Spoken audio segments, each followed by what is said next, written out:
Hey Michael, great video about periodic expenses, and you're totally right. It reminds me of when I turned 18, and it's the first time I got a credit card. I was just signing things away like a celebrity, and thinking, "Oh, that's great."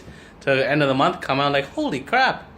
You look at the balance, and you're like, "How did I spend all that money?" And then you kind of go back, and then that whole cycle. I don't know how to even explain it, but you ate at those places, but you don't remember spending the money.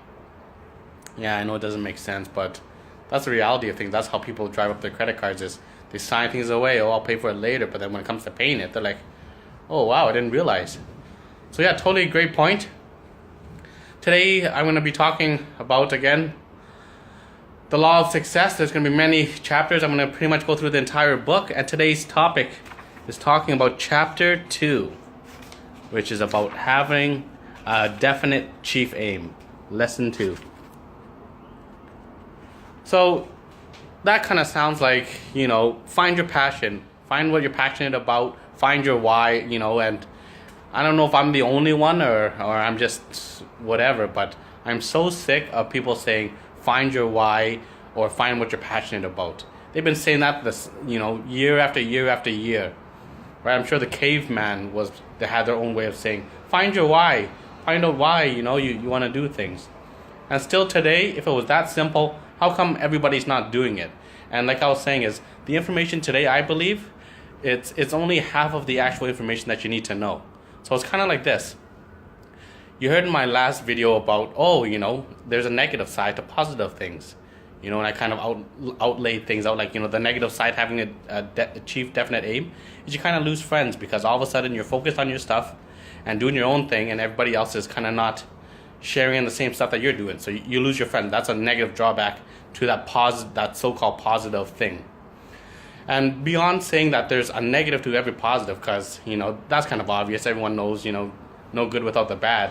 What I want to explain and introduce an idea I got from a speaker named John DeMartini is, in everything, of course there's a negative and a positive, but what they haven't told you about is the cycle of how negative things drive positive things and positive things drive negative things.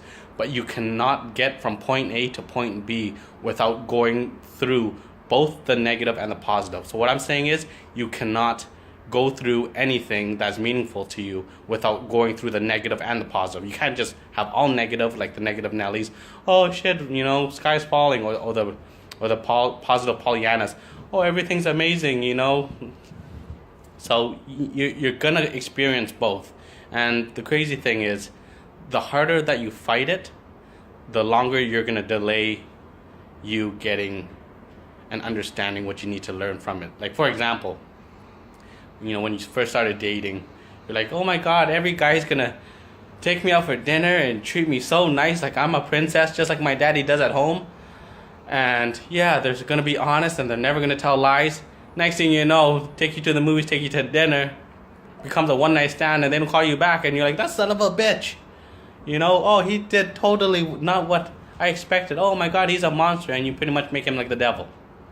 And really, whose fault is it? Your dad's for giving you that all men are angels, or that he's the angel, or the guy who just kind of turned you into a one-night stand and used you as a commodity? Right? Whose fault is it? And maybe it's both their faults, right? But at the end of the day, real life's not like about that. It's not really like that. So all I'm saying is, having a definite chief aim, the only way you're actually going to find that is you got to be lost first. And everyone talks about how the masses, oh, nobody wants to be like the masses. Those people are lost. They're like not even alive. They're like zombies in life. And here's the thing is, everyone's kind of a zombie in life. When you don't know where you're going, you're kind of just wandering around, waiting for something to happen and kind of collecting information. And as weird as it sounds, anyone who's actually found what they actually like to do, or their passion, or their chief definite aim, have been lost a long time. And they're kind of stewing in their own stuff till they figured out what they wanted. And it kind of just, how would we say, happened to them. So yeah, that's my 2 cents, is you cannot, everything has a positive and a negative.